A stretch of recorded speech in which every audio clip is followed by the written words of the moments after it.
네, 계절의 여왕이라 불리는 5월이 시작되었습니다. 5월 한 달 동안도 하나님이 주시는 꿈으로 가슴이 뛸 수 있는 그렇게 설레이는 마음으로 가정을 살리고 또 교회를 살리고 또 내 주위에 있는 사람들을 살려낼 수 있는 그런 은혜와 축복이 가득하시기를 기원합니다.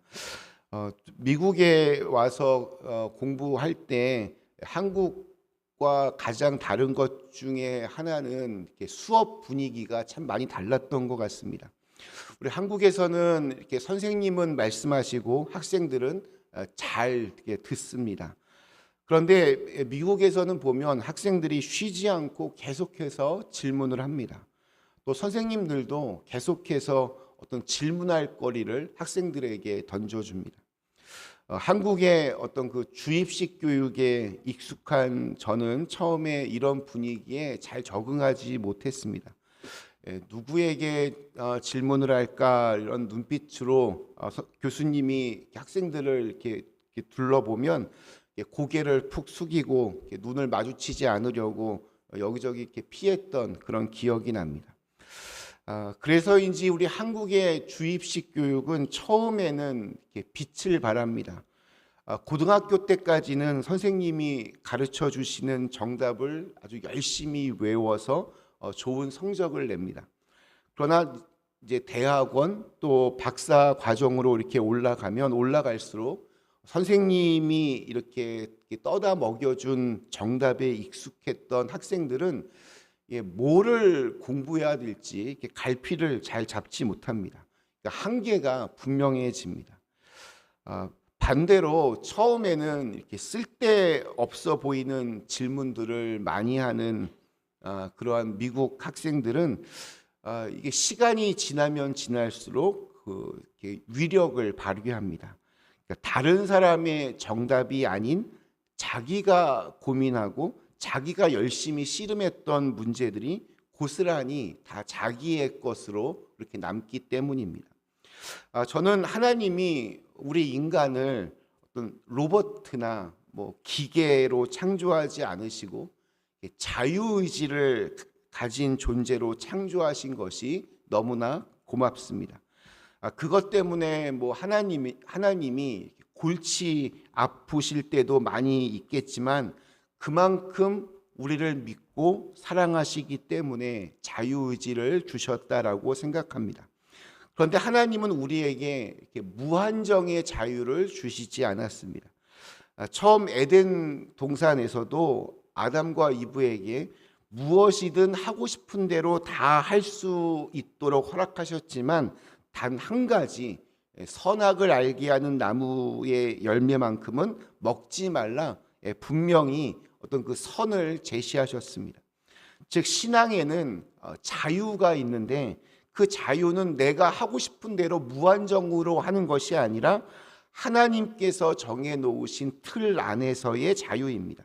그 안에서 마음껏 상상하고 또 마음껏 정복하는 것입니다. 이스라엘 백성들에게 하나님은 울타리를 주셨습니다.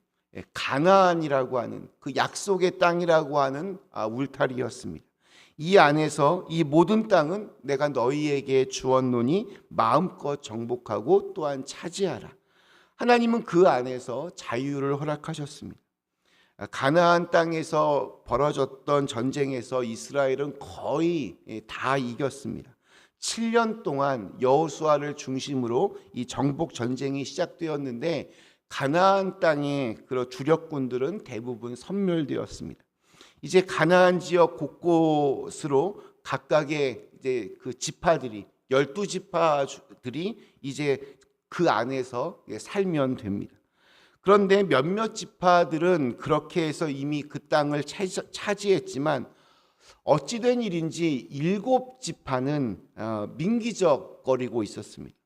여호수아가 그들을 불러서 책망합니다. 우리 2절과 3절 말씀이 이렇게 기록하고 있습니다. 그러나 이스라엘 자손 중에 그 기업의 분배를 받지 못한 자가 아직도 7지파라. 여호수아가 이스라엘 자손에게 이르되 너희가 너희 조상의 하나님 여호와께서 너희에게 주신 땅을 점령하러 가기를 어느 때까지 지체하겠느냐? 하나님께서 주신 땅이라고 아주 분명히 표현합니다. 하나님께서 주신 땅인데 어찌 어느 때까지 이렇게 지체하느냐? 그 여호수아는 그리고 나서 아주 의미 있는 숙제를 내줍니다.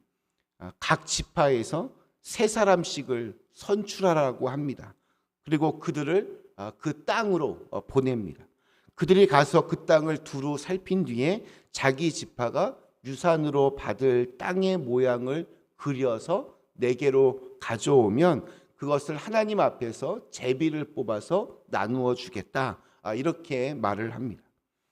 자, 그런데 그러면 이 땅을 아직도 분배받지 못한 이 7지파, 이들은 왜 이렇게 소극적으로 자신들의 땅을 차지하지 않았을까요? 하나님이 주신다라고 약속하신 땅인데 그 땅을 향한 그들의 어떤 열정들이, 그들의 마음이 이미 식어버렸기 때문이 아니었을까 생각이 듭니다.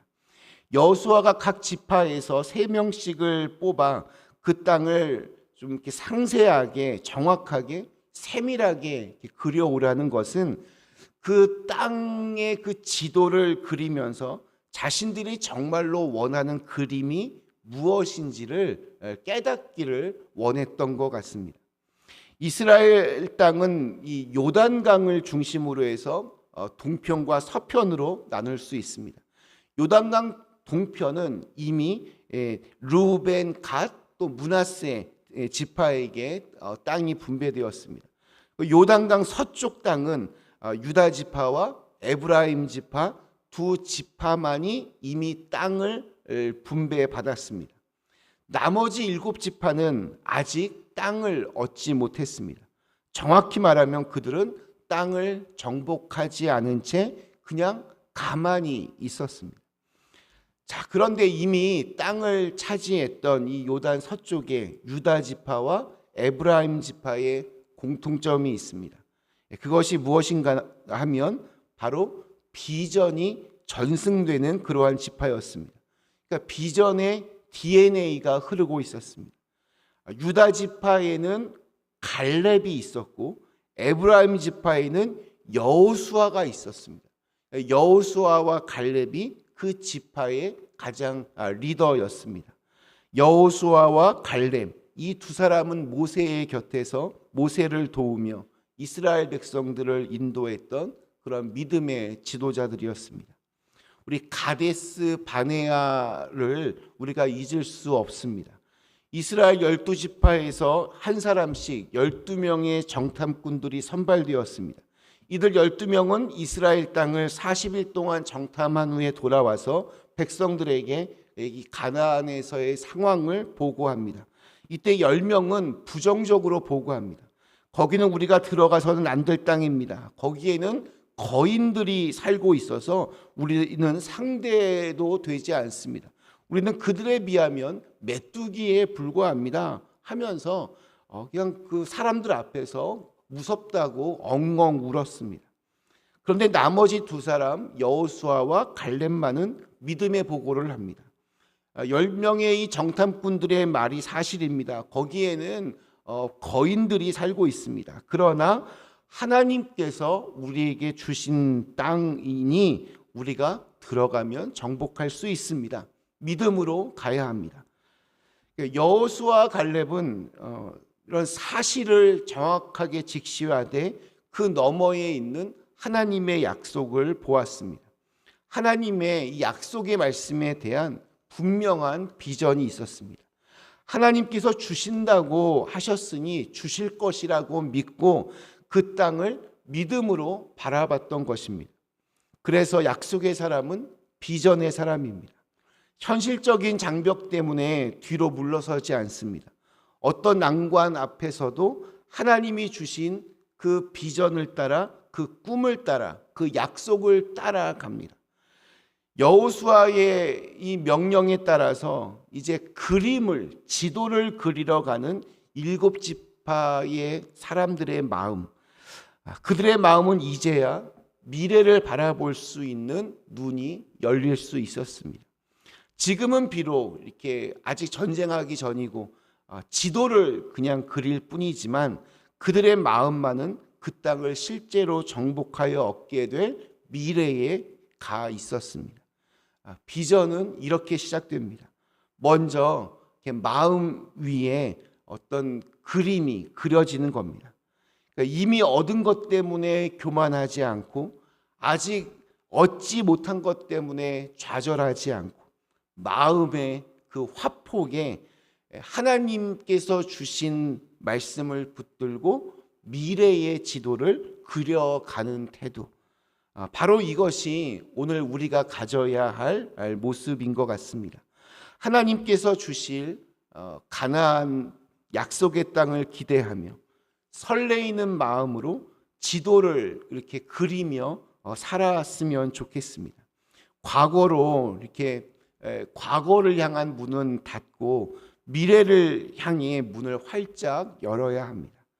지도를 그리고 그 지도를 펴놓고 하나님 앞에 기도할 때 살아있음에 대한 감사로 또 의미 있게 살아가는 것에 대한 기쁨으로 온 몸의 신경이 살아 일어나서 날마다 짜릿한 그러한 삶을 살아갈 수 있을 것입니다. 우리 5월 24일은 성령 강림 주일입니다. 그런데 예수님께서도 지도를 그리셨습니다. 예수님께서는 승천하시기 전에 제자들 앞에서 마지막으로 이런 말씀을 하십니다. 오직 성령이 너희에게 임하시면 너희가 권능을 받고 예루살렘과 온 유대와 사마리아와 땅 끝까지 이르러 내 증인이 되리라. 예수님께서는 예루살렘에서부터 시작하여서 땅 끝에 이르는 그러한 복음의 지도를 그리셨습니다. 또 그것을 제자들에게 맡기셨습니다. 그 세계의 지도는 복음이 들어가서 그 땅을 다시 회복시키는 하나님의 꿈의 지도였습니다. 그리고 그 지도에 따라서 지금도 복음의 소식이 세계 곳곳으로 그렇게 흘러가고 있습니다.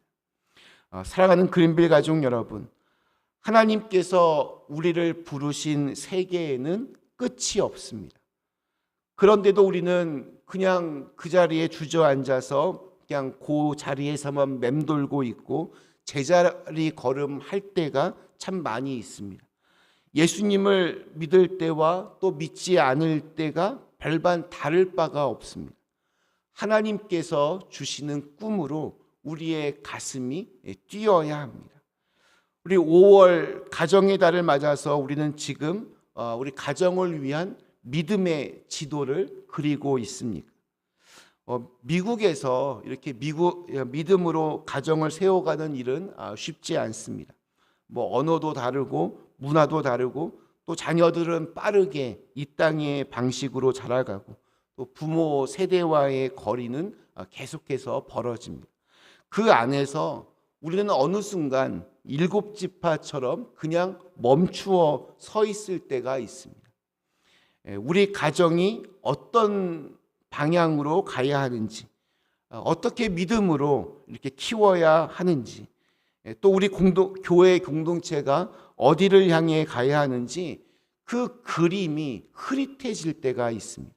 바로 그럴 때 우리에게 필요한 것이 지도입니다. 믿음으로 그리는 우리 가정의 지도입니다. 우리 자녀가 어떤 믿음의 사람으로 자라기를 원하는지, 우리 가정이 어떤 공동체가 되기를 원하는지, 우리 교회가 이 지역에서 어떤 하나님의 일을 감당할 수 있을지를 그 그림을 하나님 앞에 펼쳐놓는 것이 정말 중요합니다. 그것을 놓고 기도할 수 있어야 됩니다. 하나님께서는 우리 개인과 또 가정과 또 우리 교회가 가슴 벅찬 그런 비전의 지도를 그리기를 원하십니다. 믿음으로 그려라. 내가 그 땅을 주리라. 이렇게 말씀하십니다. 우리 5월이 시작되었습니다. 자신만의 건강하고 아름답고 신실한 믿음의 지도를 멋지게 그려낼 수 있는 우리 그린빌 가족들 다 되시기를 주님의 이름으로 간절히 축원합니다. 우리 잠시 함께 기도하겠습니다.